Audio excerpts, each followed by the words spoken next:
E o que a gente está vendo hoje é exatamente isso. Crianças cada vez menores fazendo uso de substâncias, né?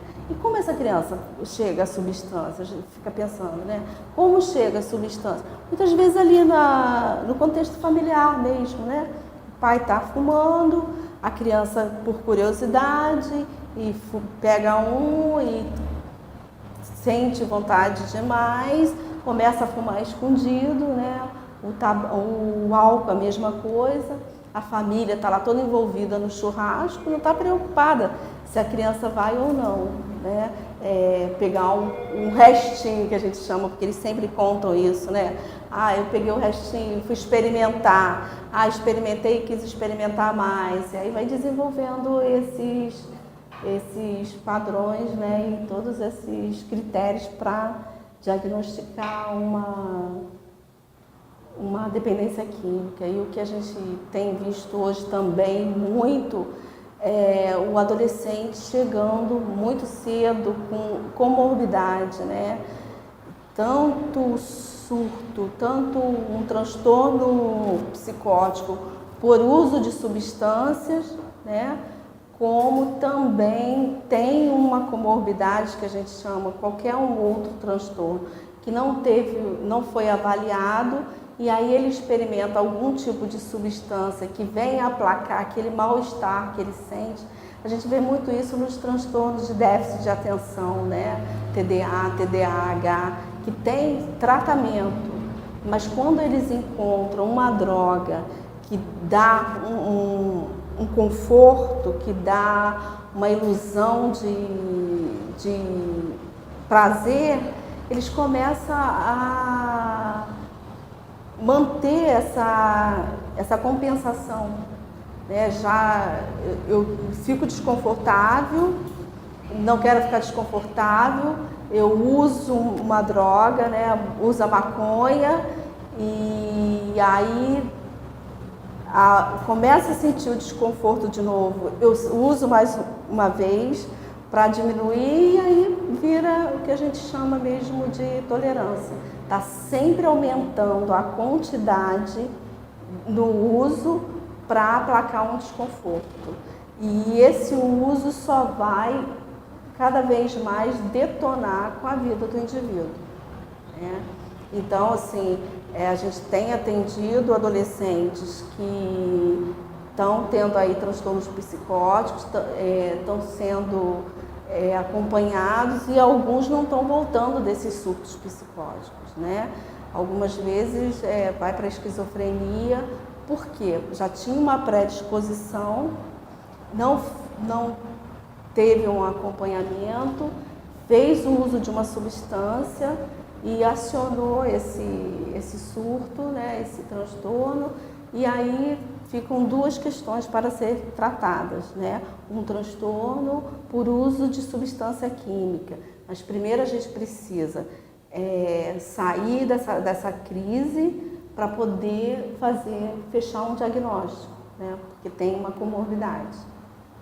Se a pessoa não tem a predisposição à dependência química, em algum momento aquilo não vai ser o objeto principal da vida dela. Ela vai começar a ter interesse por outras coisas. O que acontece com a dependência química é a obsessão, a tolerância e a compulsão. Então, o que é a obsessão? Um dependente químico não funciona como uma outra pessoa funciona. Quando ele aciona essa dependência, ele começa a desenvolver esses critérios. E aí ele não consegue, em determinado momento da vida, pensar em outras coisas. Ele só pensa na droga. Um exemplo, um paciente que foi internado à revelia, ele ficou 1 ano internado, que é um ambiente protegido. Chega em algum momento que esse indivíduo precisa ir para um ambiente protegido.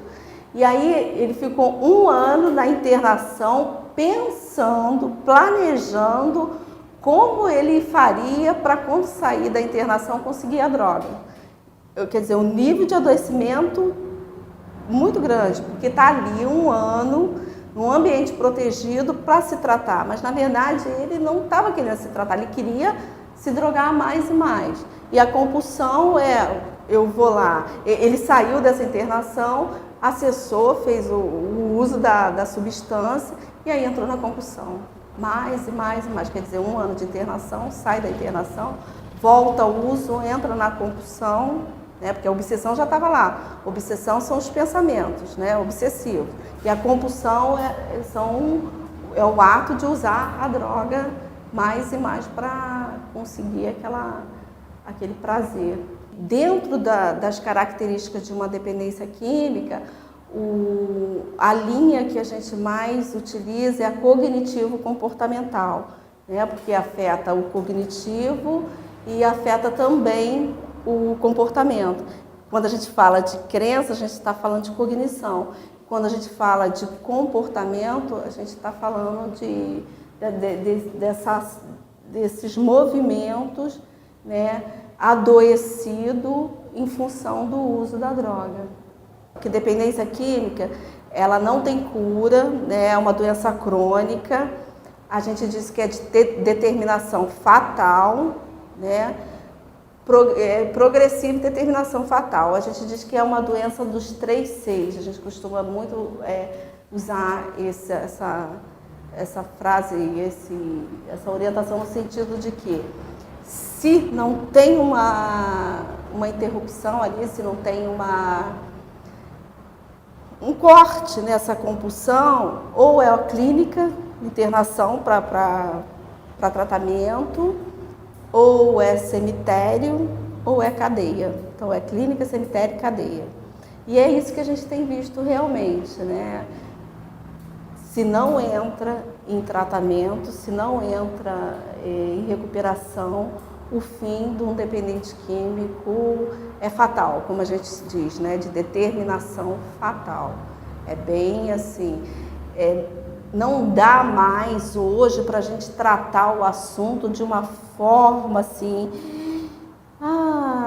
não é bem assim, não, é assim mesmo, né? É tentar conscientizar, é tentar informar, é tentar ajudar esse indivíduo a entender, sendo que o retorno ainda não é como gostaríamos que fosse. Por quê? Tem que ter muita motivação, muito desejo, né? Um acompanhamento ali bem focado na recuperação para conseguir ficar abstinente. Tem uma doença que se chama transtorno do controle do impulso. Então, todas essas dependências estão dentro desse controle, transtorno do controle do impulso, né? Tanto transtorno alimentar, tanto compras compulsivas, pedofilia, tricotilomania, que é arrancar o cabelo e comer a raiz, e uma série delas estão dentro desses transtornos, que o sujeito perde o controle em função daquele prazer, né, imediato. Então não é uma doença que você possa trabalhar com esse lado afetivo, né? Você me ama, então por favor, não vai mais usar a droga. O dependente químico vai prometer: olha, não vou mais, foi a última vez, isso não vai acontecer mais, eu prometo, e promete uma, e promete duas, e promete muitas vezes, mas ele não consegue sozinho parar. Ele precisa de ajuda para conseguir interromper esse ciclo, né, de adoecimento. No início da dependência química é exatamente isso que acontece, né? Ainda tem aquela ilusão de controle: não, eu vou usar um pouquinho só, eu comprei essa quantidade, eu vou usar um pouquinho porque eu tenho um compromisso amanhã de manhã, então eu preciso levantar para ir trabalhar.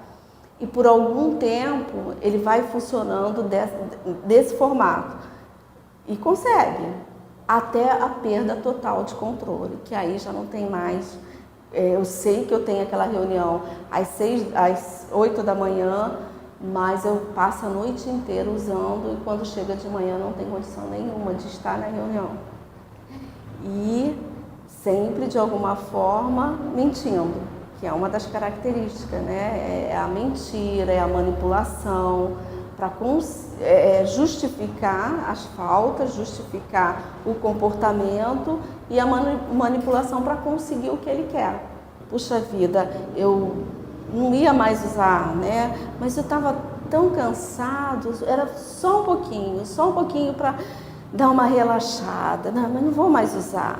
Não, poxa, minha namorada brigou comigo, como que eu não ia usar, né? Eu precisava de alguma coisa para aliviar aquele sentimento. Então vai lá e essas idas, né, essas justificativas, elas crescem de tal forma que muitas vezes se torna uma verdade para eles. Né? Faz parte. Se você chegar para um dependente químico e começar a conversar, eles te contam aquela história de uma forma que você vai falar, nossa, realmente, né?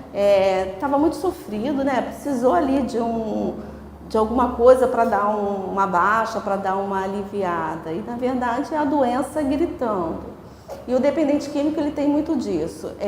A forma que ele tem de pedir ajuda é deixar a droga em lugares que a família possa acessar. O adolescente, quando ele começa no uso compulsivo, ele muitas vezes deixa o rastro, né, para que essa família possa encontrar e de alguma forma fazer uma intervenção, né, porque ele não sabe chegar e dizer, até porque ele não reconhece que é um problema, né? Ele reconhece que ele está usando muito, está atrapalhando na escola, está atrapalhando nos relacionamentos com os amigos, está atrapalhando em vários setores da vida dele. Já não tem mais o desejo de participar da parte esportiva da escola, já não vai mais jogar um futebol com os colegas. Né? Mas ele não identifica isso como um problema, então ele começa a deixar os rastros para que essa família possa perceber que está acontecendo alguma coisa e poder fazer uma intervenção no sentido de ajuda. É importante que a família esteja atenta para as mudanças comportamentais de um adolescente, né? E de alguma forma acompanhar o que está acontecendo, porque um adolescente ele tem as características de adolescente, que isso é muito importante, então pode se confundir uma agressividade pelo processo que ele está passando, né, da adolescência, das confusões emocionais, dos sentimentos, com o uso já de alguma substância. Então é importante que essa família esteja atenta para essas mudanças e que procure ajuda, não fique se estendendo por muito tempo, acreditando que possa ser um problema de fácil solução.